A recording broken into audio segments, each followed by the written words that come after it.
afternoon. It's story time with Nana.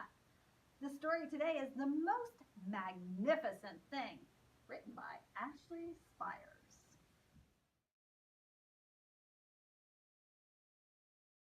This is a regular girl and her best friend in the whole wide world. They do all kinds of things together. They race, they eat, they explore, they relax. She makes things. He unmakes things. One day, the little girl has a wonderful idea. She is going to make the most magnificent thing. She knows just how it will look. She knows just how it will work. All she has to do is make it, and she makes things all the time. Easy peasy. First, she hires an assistant. Next, they gather their supplies. They set up somewhere out of the way and get to work.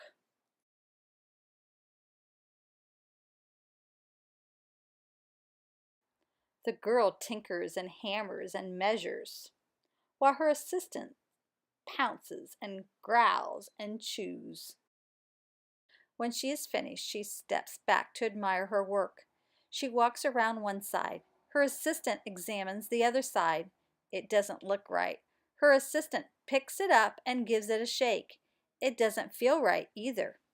They are shocked to discover that the thing isn't magnificent or good. It isn't even kind of, sort of okay.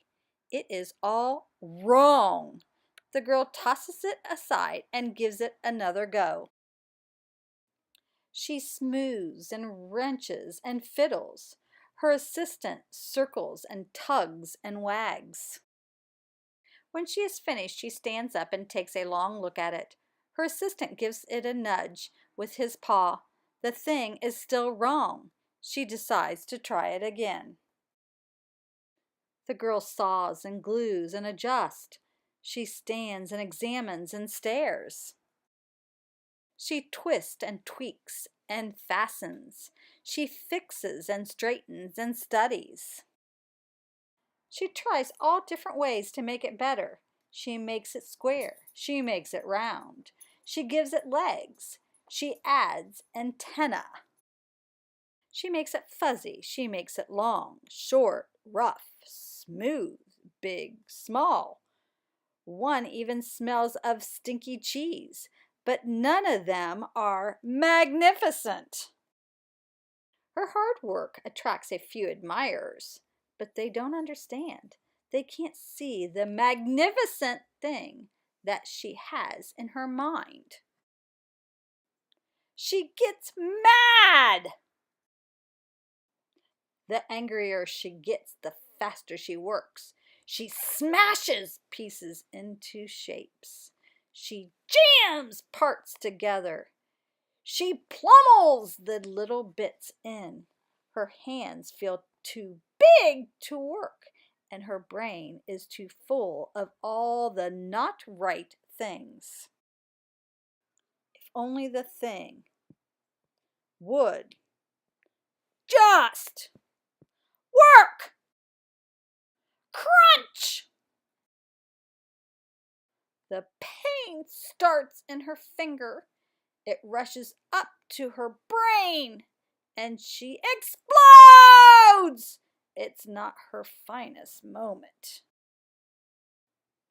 I'm no good at this. I quit. Her assistant suggests a walk. It's not much help at first. But before long, she starts to feel different. Bit by bit, the mad gets pushed out of her head. As they stroll along, she comes across the first wrong thing she made. The bad feelings are about to start all over again. Then she notices something surprising. There are some parts of the wrong things that are really quite right. The bolts on one the shape of the other, the wheel to seat ratio of the next. There are all sorts of parts that she likes. By the time she reaches the end of the trail, she finally knows how to make the thing magnificent. She gets to work. She works carefully and slowly, tinkering, hammering, twisting, fiddling, gluing, painting. Her assistant makes sure there are no distractions. This is the perfect thing to ward off bears. This will stop that leak. This one's all wet. The afternoon fades into evening. Finally, she finishes. She alerts her assistant. Pear take a good long look. It leans a little to the left, and it's a bit heavier than expected. The color could use a bit of work too, but it's just what she wanted. They climbed aboard and take it for a spin. They are not disappointed. It really is the most magnificent thing.